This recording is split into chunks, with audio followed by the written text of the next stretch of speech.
Hey, I'm Carter Wilde. This is part of my series on what kind of dog should I get.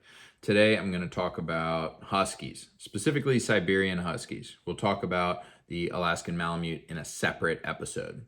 So the first thing that I always think of when I think about Huskies is hair. I always talk about that, but they are hairy dogs. When you go into the grooming shop and you see a Siberian Husky getting groomed, there's hair everywhere. So fluffy. Now, also, on the other side of that, amazingly fluffy. Feels so good. Curl up next to them, petting them. It's really great. Beautiful coat. When I was a kid, I always wanted a husky. Basically, I thought they looked like wolves. I thought that would be awesome to have a dog like that.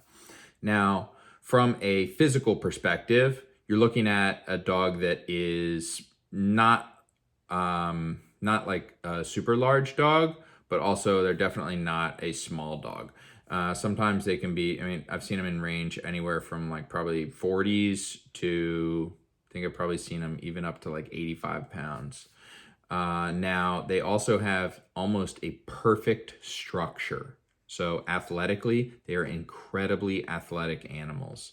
I've seen them be able to jump, 6-foot fences without even thinking about it. They can obviously run for long, long periods of time. And that lends itself to some other things that are good and bad. So if you're into outdoor activities and hiking and running and things like that, things that you might do with your dog, this could be really good for you. If you are a low energy, low active individual, I would not suggest getting a husky by any means. Something else that's kind of interesting about this, and I have some guesses about why it happens, is that most of the Siberian Huskies that I've met are moderate to low food drive. So my feeling on that is that because they've been bred from stock for sled dogs, for pulling, and those dogs would run all day, and they have to carry their own food. Oftentimes, if you're doing a multi-day trip, you have to put all of the dog's food on the sled, and the dogs pull it. So dogs that eat less food would be of higher value and more efficient because they can you don't have to pull as much food. It's also oftentimes people are running a pack of dogs, anywhere from 8 to 15. There's sometimes you run with even less, but could be quite a few dogs on a sled. So the food adds up really quickly and in price. So a dog that eats less and can forego meals more often is probably going to have advantage. And they say, you know what, this dog doesn't cost us a lot and he pulls really well. Let's breed him. So those are things to think about. They do live a long time also. Relatively healthy dogs, 12 to 15 years, something like that. I've seen 16 years old myself. They are really high energy dogs, really high prey drive, and just like I said before, so athletic. It's really something, it's pretty remarkable to have all those characteristics. When it comes to training though,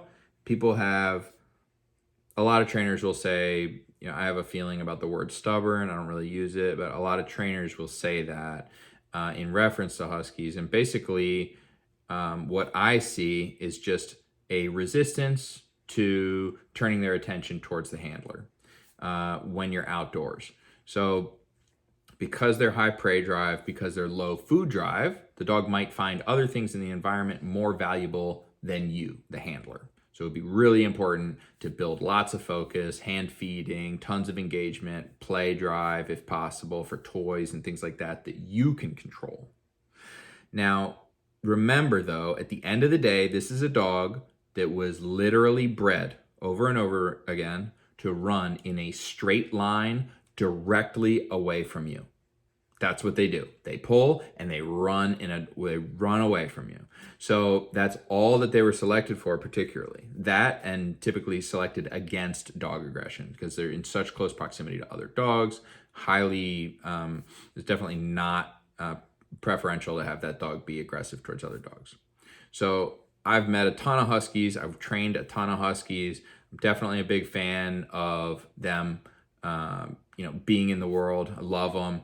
I've got goals of one day going to visit somebody who's doing sled dogs and who's running Huskies.